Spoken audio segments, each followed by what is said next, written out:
Vadakara MDMA കേസിൽ ഒരു അധ്യാപിക കൂടി അറസ്റ്റിൽ. പേരാമ്പ്ര BRCയിലെ അധ്യാപികയും ആവള കുട്ടോത്ത് സ്വദേശിനിയുമായ നീഷ്മയാണ് പിടിയിലായത്. കേസിൽ ഇതോടെ അറസ്റ്റിലായ അധ്യാപികമാരുടെ എണ്ണം 3ആയി. വടകരയിലെ MDMA കേസിൽ പേരാമ്പ്ര ബ്ലോക്ക് റിസോഴ്സ് സെന്ററിലെ അധ്യാപികയായ നീഷ്മയെ കൂടി പോലീസ് അറസ്റ്റ് ചെയ്തു. ആവള കുട്ടോത്ത് സ്വദേശിനിയാണ് നീഷ്മ. കേസിൽ ഇതുവരെ 3 അധ്യാപികമാരാണ് അറസ്റ്റിലായത്. നീഷ്മ ഉൾപ്പെടെയുള്ള 3 പേരും MDMA ഉപയോഗിക്കുന്നവരാണെന്ന് പോലീസ് പറയുന്നു. നീഷ്മയുടെ ബാങ്ക് അക്കൗണ്ടിലേക്കും ലഹരി ഇടപാടുമായി ബന്ധപ്പെട്ട പണമെത്തിയതായി അന്വേഷണ സംഘം വ്യക്തമാക്കി. പ്രതികൾ വലിയ ലഹരി ശൃംഖലയുടെ ഭാഗമാണെന്നും പോലീസ് അറിയിച്ചു.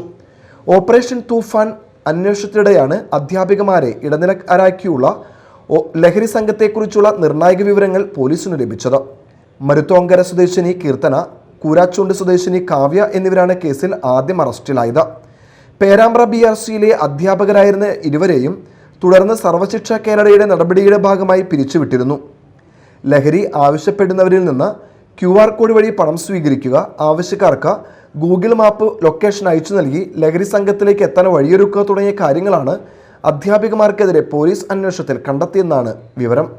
പേരാമ്പ്ര ബ്ലോക്ക് റിസോഴ്സ് സെന്ററിലെ സ്പെഷ്യലിസ്റ്റ് കായിക അധ്യാപികയായ KC കീർത്തനയെ ഈ മാസം 11-നാണ് അറസ്റ്റ് ചെയ്തത്. പോലീസ് റിപ്പോർട്ടിന്റെ അടിസ്ഥാനത്തിൽ കരാർ ജീവനക്കാരിയായ കീർത്തനയെ സർവശിക്ഷ കേരള സംസ്ഥാന പ്രൊജക്ട് ഓഫീസർ പിരിച്ചുവിട്ടു.